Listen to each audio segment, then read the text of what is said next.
Allah ada, hidup semua. Maha hidup kalau menempati kepada yang mati, maka yang mati menjadi hidup. Kesimpulannya di situ. Tertariklah saya membaca buku karangan si Abdul Qadir Al-Jilani, karangan Kanjeng Sunan Kalijogo, karangan Imam Ghazali. Tertariklah buku kitab-kitab itu saya baca. Itulah menjadi kajian-kajian mengenal diri. Awal jasad ini tercipta. Ternyata dalam ilmu biologi betul, dari setetes mani, saripati tanah, zat gizi makan, spermatozoid bercampur dengan sel ovum telur perempuan, masuk ke dalam rahim istri. Dia berbibit, berubah menjadi darah, daging, tulang dan kulit. Digambarkan oleh Allah jasad yang utuh, telinga seperti huruf darah, hidung seperti huruf alif. Asma-asma Allah itu dilukiskan. Tetapi belum hidup raga itu masih kosong. Datang elemen berikut ciptaan Allah yang bernama ruh, hiduplah dia. Maka dia menggerakkan raga ini seperti robot, diremoti oleh ruh. Lalu yang meremoti ruh siapa? Allah sendiri. Kedekatan antara ruh dengan Allah hanya Allah yang tahu. Lalu Allah bilang, kalau orang bertanya engkau tentang ruh wahai Muhammad, katakanlah ruh itu urusan, kecuali aku berikan engkau ilmu hanya sedikit.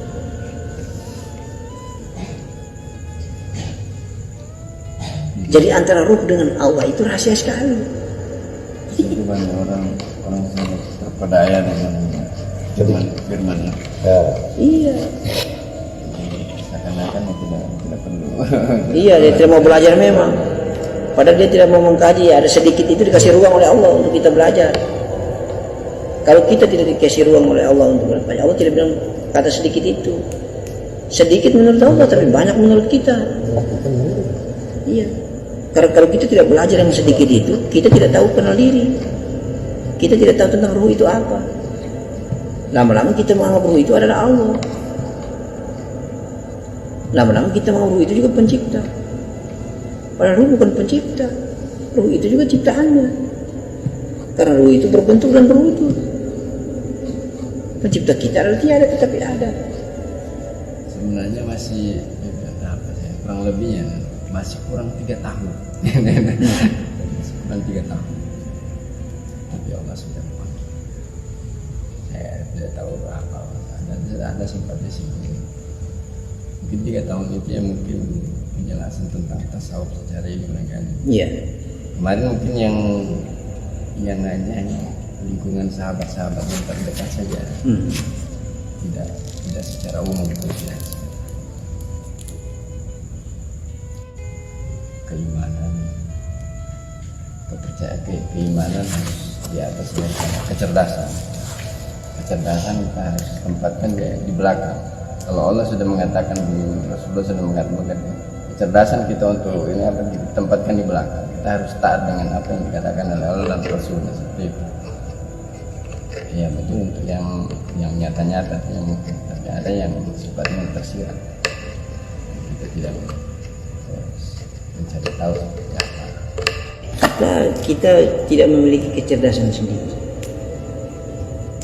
Kalau kita belajar lebih mendalam, mengkaji lebih mendalam, semua kita belum mati. Karena yang maha cerdas itu Allah. Allah yang maha ilmu, maha mengetahui. Ketika maha mengetahuinya, itulah membungkus tubuh kasar kita, hati kita, nyawa kita, ruh kita. Maka kita menjadi tahu dan menjadi cerdas. Jadi semuanya itu seperti Hawa cerdas, Hawa pintar, Hawa ilmu.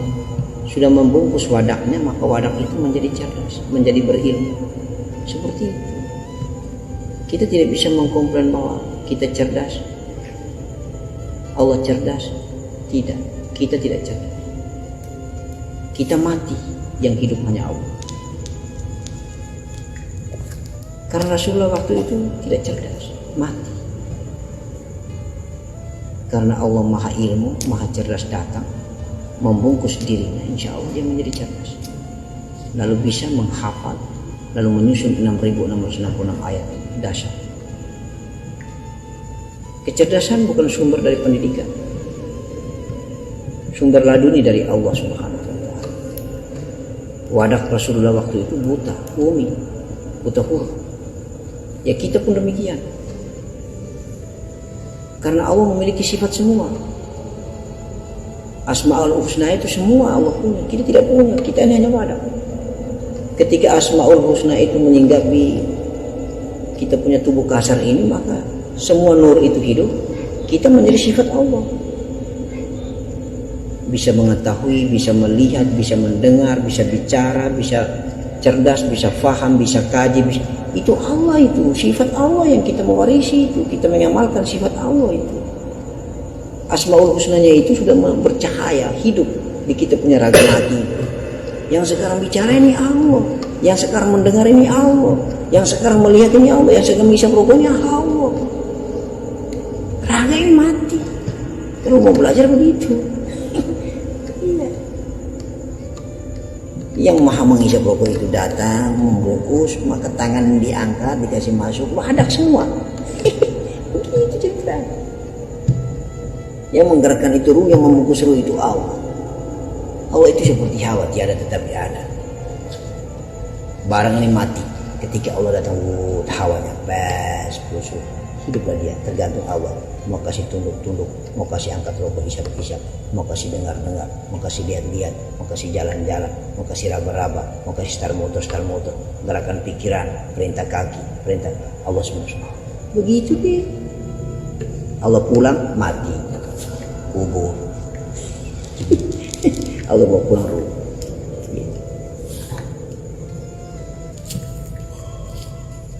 Tidak ada pemeriksaan lagi. Wah, Allah kok diperiksa? Wah, Allah kok ditanya oleh muka nanti? Tidak lagi. Saya pernah. Warna asalnya itulah innalillahi wa inna ilaihi raji'un. Di kajian sampai grup tasawuf ya, saya pernah baca-baca itu mereka saling berdebat, saling apa. Ada yang mengatakan bahwa kita yang mengenal diri itu sebenarnya tidak apa, semuanya adalah Allah, semuanya adalah Allah. Karena apa? Karena semuanya adalah kehendaknya Allah. Salah dan benar itu tidak ada. Semuanya itu Allah yang berkehendak. Ada yang protes dari kata salah dan benar itu. Sebenarnya bukan salah dan benar kalau menurut kajian saya. Jadi sedikit salah, sedikit benarnya itu yang disebut salah. Jadi benar semua, tidak ada yang salah. Maksudnya begini, sumbernya kan Allah. Percikannya itu kan ada yang dapat sedikit, ada yang full total, ada yang sedikit, ada yang banyak. Yang sedikit ini mendapatkan cahaya benarnya, itu sudah sedikit benarnya. Lalu yang total benarnya ini merasa bahwa yang sedikit benarnya ini salah. Hadir Allah, retno Allah, yang Allah, duduk yang hidup kita empat ini Allah semua. Tapi dari sekian Allah ini, power mana, energi mana, hawa Allah mana yang lebih banyak, energi mana Allah yang lebih banyak. Itulah maha mengetahui dan maha benarnya mana yang lebih banyak yang ada, cahaya benar mana yang lebih banyak. Itulah yang mau didengar, lebih benarnya iya. Nah, hadirnya cahaya benarnya lebih banyak atau sedikit, powernya berapa persen, kan begitu cerita. Tapi semuanya sumber itu benar semua, dari maha benar juga. Hanya bedanya ada yang benar banyak, ada yang benar sedikit. Tidak ada salahnya. Kadarnya. Iya. Sebenarnya kadar rumus itu menjadi rumus pemimpin. Iya. Itu yang pemimpin. Kadarnya lebih besar, itu yang harus menjadi pemimpin. Macam Rasulullah, tidak ada sahabat-sahabat maunya, tidak ada yang berani.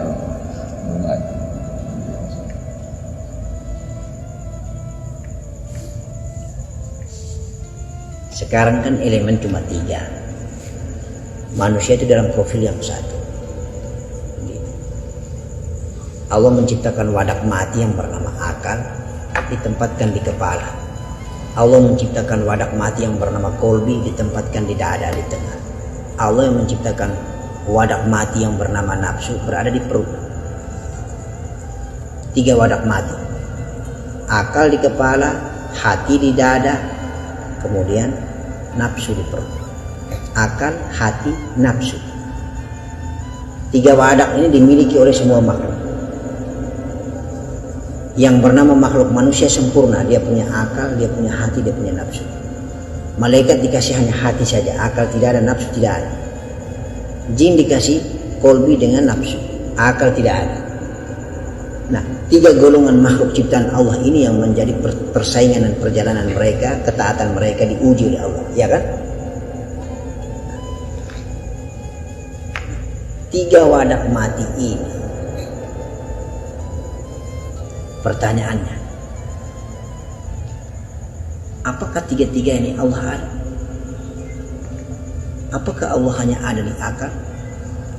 Apakah Allah hanya ada di hati? Apakah Allah hanya ada di nafsu? Ataukah Allah itu tidak ada di nafsu? Kalau kita katakan Allah ada di nafsu, kenapa orang bermaksiat? Ya. Berarti Allah bermaksiat dong. Gitu. Apa yang terjadi itu dikatakan berarti Allah tidak bermaksiat. Sekarang jalan keluarnya bagaimana?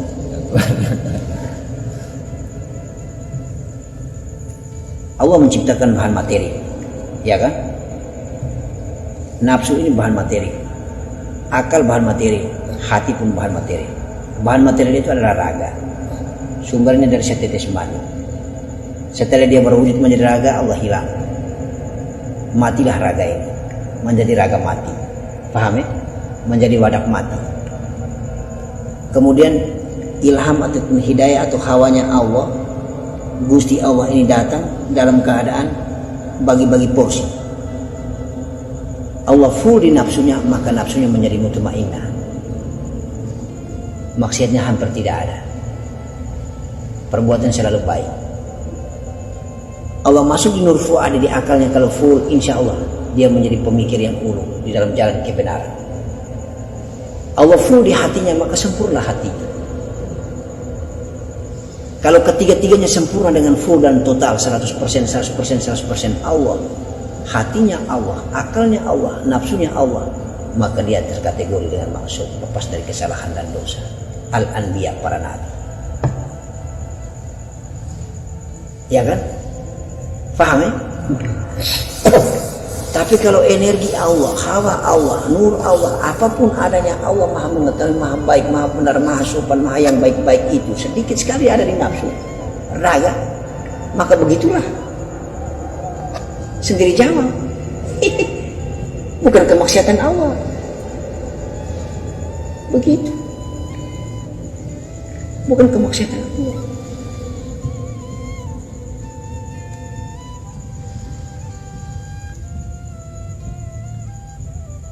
Kalau itu hakikat Allah itu baik. Gitu. Hakikat Allah itu baik.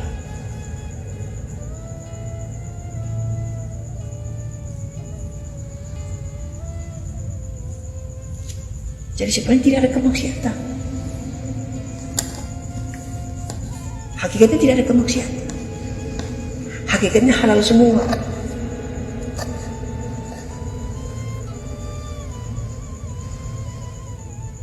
Hakikatnya halal semua, tidak ada kemaksiatan. Mencuri halal, melakukan kenikmatan halal. Yang penting diridhoi. Kalau tidak diridhoi, itulah melanggar aturan. Itulah kategori dosa. Pertanyaannya, di alam sebelah apakah ada dosa? Apakah ada pahala? Benarkah ada neraka? Benarkah ada surga? Ini kalau mau belajar lebih tinggi lagi.